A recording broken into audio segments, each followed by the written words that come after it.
The Helbore Lasgun. At first glance, it seems just worse than the Infantry Lasgun. However, the Helbore Lasgun can do a few things that the Infantry Lasgun cannot. Most notably, deal with Carapace enemies in a reasonable amount of time and with less ammo use. It even deals more damage the further you are from an enemy. It also has some very interesting movement text that I will cover at the end of the video. To effectively deal with Carapace armor, you must charge the Helbore shots.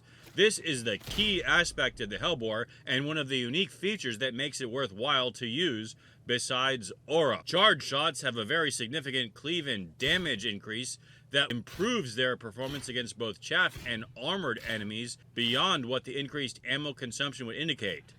Much more. A tap-fired shot with the Mark V does 121 damage and uses 2 units of ammo.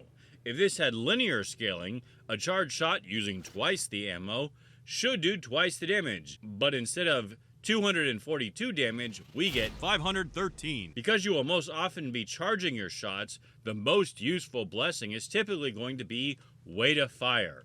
More on blessings later. Back to charge shots, the Mark V is the fastest of the Lucius Helbores and my favorite mark. It does have the lowest damage of the 3 marks, but also has the best ammo economy. What it lacks in damage, it more than makes up for in speed, charging twice as fast compared to the slowest mark, yet losing half the amount of ammunition, massively improving your DPS. The Mark V also cleaves smaller enemies just as well as its higher damage brothers.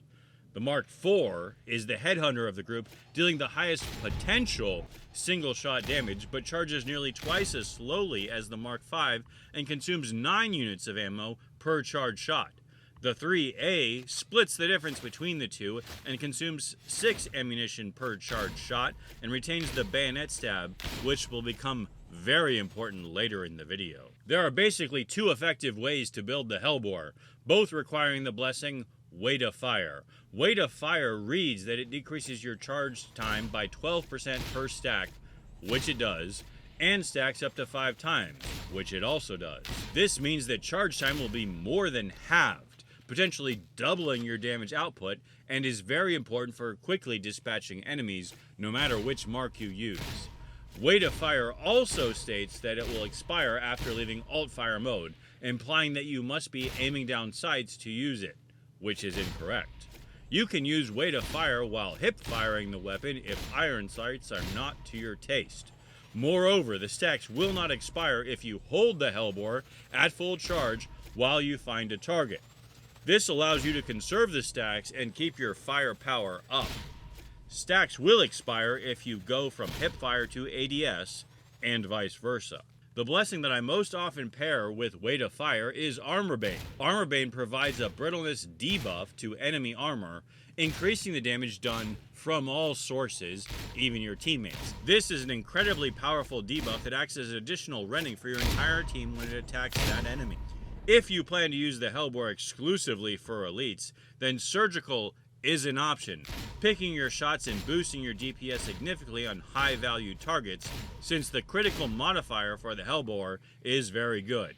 This is also a strong choice if you have other members of your team who are applying the brittleness debuff, allowing you to take down crushers and even bosses much more quickly. Its effect is smaller on lower HP enemies, as they typically die after 1 or 2 headshots, even without surgical. One of the drawbacks of the Helbore is the long swap speed from melee. Luckily, there are 2 bits of tech to help with this. The Helbore will either charge or begin to ADS if you hold down primary or secondary fire during the swap animation. This will decrease time to first shot fired. The second tech is even more useful. When you reload your Helbore, swap to your melee weapon just before the reload is complete.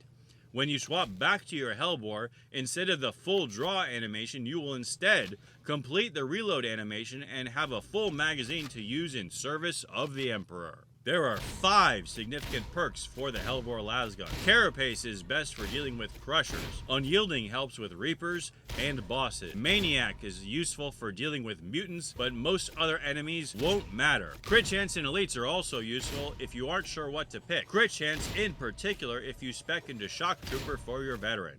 The The Helbore 4 gets a slicing attack with the bayonet that deals significant damage, but the stab attack from the Helbore 5 and 3A is particularly good and has some interesting mechanics to really allow you to move around much more quickly. Helbore's 3A and 5's bayonet stab does very good single target DPS, and will refresh marksman's focus stacks if you land a headshot, but not stack more. The stab also benefits from chink in their armor if you are so inclined, and will debuff enemies with the Armourbane blessing. All three Helbores get a movement speed buff when starting their special attack, but then slow down after the attack is completed. The Helbore 5 and 3A's bayonet stab is particularly good for this tech, while the 4's slashing motion doesn't work quite as well. For the 5 and 3A, swapping to melee can completely avoid the slowdown. You can use this tech to move around faster than walking alone, completely avoiding any stamina drain while also increasing your average speed. This also works for strafing left and right, as well as advancing to the rear. However, the real tech unlocks when you hold the special button and tap sprint repeatedly, increasing up to 6.6 meters per second before decreasing to normal speed. Continue to tap sprint once your stamina regens to buff your speed up to 6.6 meters per second, then allow your stamina to regen while you benefit from the increased speed. This keeps your average speed above what would normally be possible. On a final note, and probably least useful, but funniest, the bayonet is able to skewer the Bulwark through the eye slots on the riot shield it carries. Since the bayonet is below the barrel of the Helbore, aim slightly above the eye slot in the shield and stick him right in the eye. Space Cadet Krieg, out.